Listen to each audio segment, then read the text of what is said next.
The Olympic motto is Sidious Altius Fortius, faster, higher, stronger. And athletes have fulfilled that motto rapidly. The winner of the 2012 Olympic marathon ran 2 hours and 8 minutes.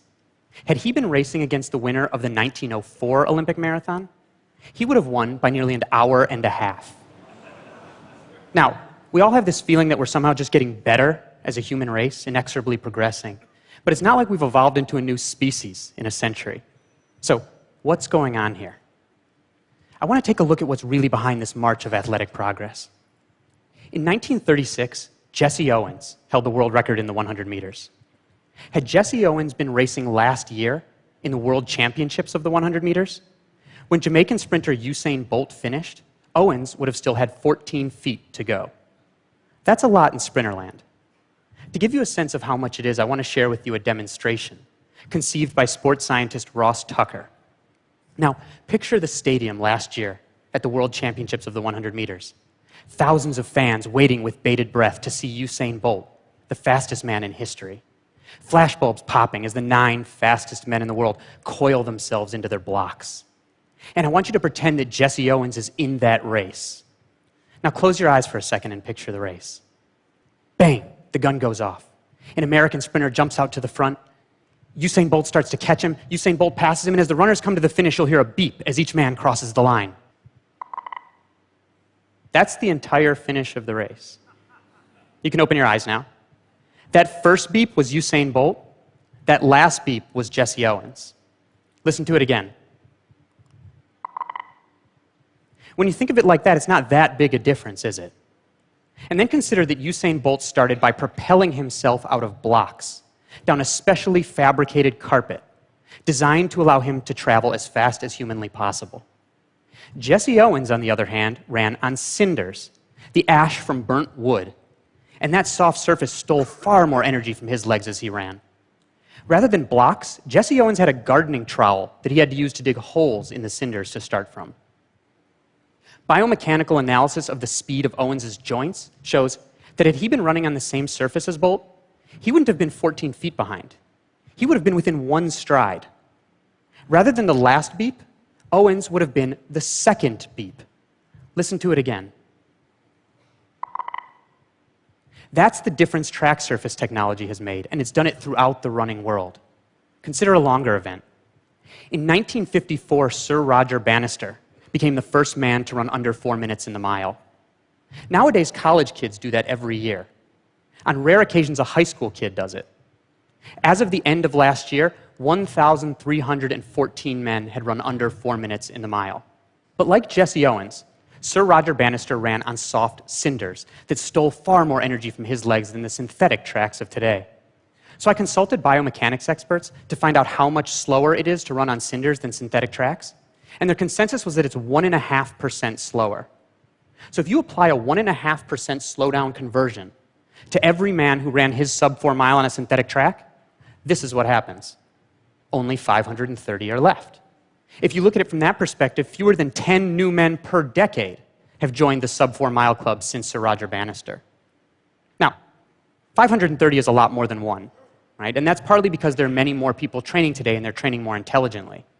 Even college kids are professional in their training compared to Sir Roger Bannister, who trained for 45 minutes at a time while he ditched gynecology lectures in med school.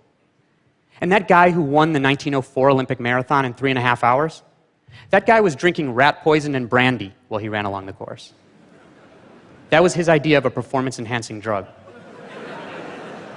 Clearly, athletes have gotten more savvy about performance-enhancing drugs as well. And that's made a difference in some sports at some times, but technology has made a difference in all sports, from faster skis to lighter shoes. Take a look at the record for the 100-meter freestyle swim. The record is always trending downward, but it's punctuated by these steep cliffs. This first cliff in 1956 is the introduction of the flip turn. Rather than stopping and turning around, athletes could somersault under the water and get going right away in the opposite direction. This second cliff, the introduction of gutters on the side of the pool that allows water to splash off rather than becoming turbulence that impedes the swimmers as they race.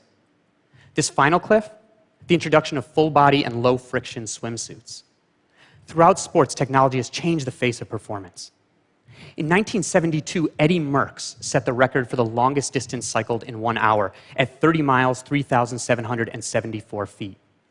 Now, that record improved and improved as bicycles improved and became more aerodynamic, all the way until 1996, when it was set at 35 miles, 1,531 feet, nearly 5 miles farther than Eddie Merckx cycled in 1972. But then in 2000, the International Cycling Union decreed that anyone who wanted to hold that record had to do so with essentially the same equipment that Eddie Merckx used in 1972. Where does the record stand today? 30 miles, 4,657 feet. A grand total of 883 feet farther than Eddie Merckx cycled more than 4 decades ago. Essentially, the entire improvement in this record was due to technology. Still, technology isn't the only thing pushing athletes forward. While indeed we haven't evolved into a new species in a century, the gene pool within competitive sports most certainly has changed. In the early half of the 20th century, physical education instructors and coaches had the idea that the average body type was the best for all athletic endeavors. Medium height, medium weight, no matter the sport. And this showed in athletes' bodies. In the 1920s, the average elite high jumper and average elite shot putter were the same exact size. But as that idea started to fade away, as sports scientists and coaches realized that rather than the average body type, you want highly specialized bodies that fit into certain athletic niches. A form of artificial selection took place, a self-sorting for bodies that fit certain sports. And athletes' bodies became more different from one another. Today, rather than the same size as the average elite high jumper, the average elite shot putter is 2.5 inches taller and 130 pounds heavier. And this happened throughout the sports world. In fact, if you plot on a height versus mass graph one data point for each of 24 sports in the first half of the 20th century, it looks like this. There's some dispersal, but it's kind of grouped around that average body type. Then that idea started to go away, and at the same time, digital technology, first radio, then television and the internet, gave millions, or in some cases billions, of people a ticket to consume elite sports performance.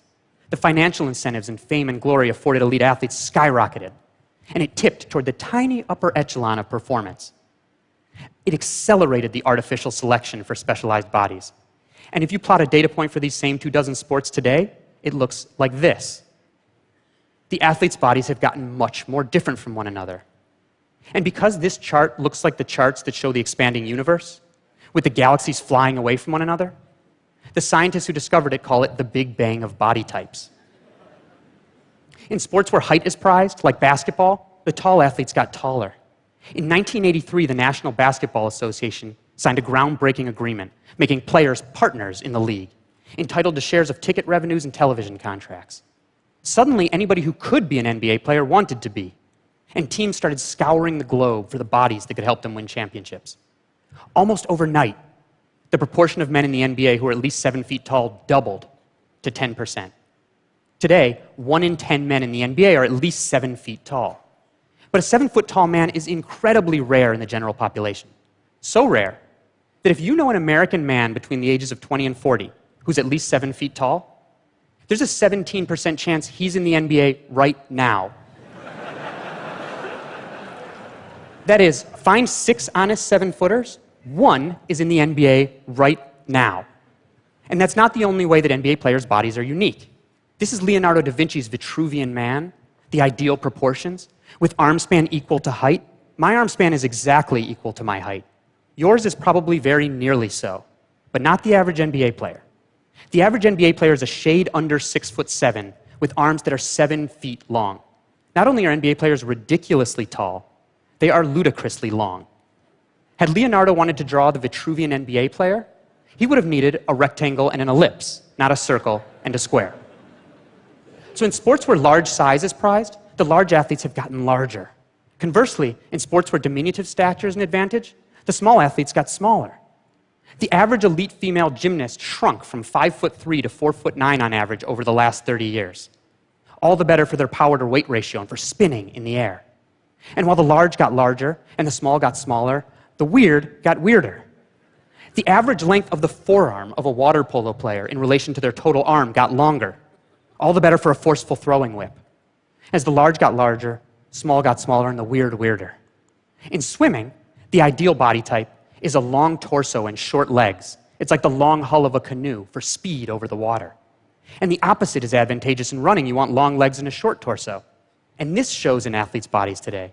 Here you see Michael Phelps, the greatest swimmer in history, standing next to Hisham El Garouj, the world record holder in the mile. These men are 7 inches different in height. But because of the body types advantaged in their sports, they wear the same length pants. 7 inches difference in height, these men have the same length legs. Now, in some cases, the search for bodies that could push athletic performance forward ended up introducing into the competitive world populations of people that weren't previously competing at all, like Kenyan distance runners. But we think of Kenyans as being great marathoners. Kenyans think of the Kalenjin tribe as being great marathoners. The Kalenjin make up just 12% of the Kenyan population, but the vast majority of elite runners. And they happen on average to have a certain unique physiology. Legs that are very long and very thin at their extremity. And this is because they have their ancestry at very low latitude in a very hot and dry climate. And an evolutionary adaptation to that is limbs that are very long and very thin at the extremity for cooling purposes. It's the same reason that a radiator has long coils, to increase surface area compared to volume to let heat out. And because the leg is like a pendulum, the longer and thinner it is at the extremity, the more energy efficient it is to swing. To put Kalenjin running success in perspective, consider that 17 American men in history have run faster than 2 hours and 10 minutes in the marathon. That's a 4 minute and 58 second per mile pace. 32 Kalenjin men did that last October. That's from a source population the size of metropolitan Atlanta. Still, even changing technology and the changing gene pool in sports don't account for all of the changes in performance. Athletes have a different mindset than they once did. Have you ever seen in a movie when someone gets an electrical shock and they're thrown across a room? There's no explosion there. What's happening when that happens is that the electrical impulse is causing all of their muscle fibers to twitch at once, and they're throwing themselves across the room. They're essentially jumping. That's the power that's contained in the human body. But normally we can't access nearly all of it. Our brain acts as a limiter, preventing us from accessing all of our physical resources because we might hurt ourselves, tearing tendons or ligaments. But the more we learn about how that limiter functions, the more we learn how we can push it back just a bit. In some cases, by convincing the brain that the body won't be in mortal danger by pushing harder. Endurance and ultra-endurance sports serve as a great example. Ultra-endurance was once thought to be harmful to human health. But now we realize that we have all these traits that are perfect for ultra-endurance. No body fur and a glut of sweat glands that keep us cool while running. Narrow waists and long legs compared to our frames. Large surface area of joints for shock absorption. We have an arch in our foot that acts like a spring. Short toes that are better for pushing off than for grasping tree limbs. And when we run, we can turn our torso and our shoulders like this while keeping our head straight. Our primate cousins can't do that. They have to run like this. And we have big old butt muscles that keep us upright while running. Have you ever looked at an ape's butt? They have no buns because they don't run upright. And as athletes have realized that we're perfectly suited for ultra-endurance, they've taken on feats that would have been unthinkable before. Athletes like Spanish endurance racer Kilian Jornet. Here's Kilian running up the Matterhorn with a sweatshirt there tied around his waist. It's so steep he can't even run here. He's pulling up on a rope. This is a vertical ascent of more than 8,000 feet, and Kilian went up and down in under 3 hours. Amazing. And talented though he is, Kilian is not a physiological freak. Now that he has done this, other athletes will follow, just as other athletes followed after Sir Roger Bannister ran under 4 minutes in the mile. Changing technology, changing genes, and a changing mindset. Innovation in sports, whether that's new track surfaces or new swimming techniques, the democratization of sport, the spread to new bodies and to new populations around the world, and imagination in sport, an understanding of what the human body is truly capable of, have conspired to make athletes stronger, faster, bolder, and better than ever. Thank you very much.